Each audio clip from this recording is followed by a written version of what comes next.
সকাল থেকে পড়েছে কি মেলা। এখন আমি তোমার ঘরে বসে পড়বো শুধু পড়া পড়ে খেলা। তুমি বলছো দুপুর এখন সবে, না হলো সত্যি হলো তাই। একদিন কি দুপুর বেলা হলে বিকেল হলো মনে করতে নাই, তো বেশ পারতে পারি মনে। সূর্য ডুবে আছে মারতে শেষ, পাড়ে ভরে চোপড়ে ভরে নিয়ে শাক তুলেছে পুকুর ধারে।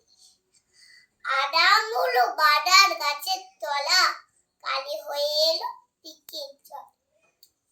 হাটের থেকে সবাই এলো ফিরে, মাঠের থেকে এলো চাষির দল। মনে কন্যা উল্লু সাদের তারা, মনে কন্যা সন্ধে হলো যেন। রাতের বেলা দুপুর যদি হয়, দুপুর বেলা রাত হবে না কেন? নমস্কার।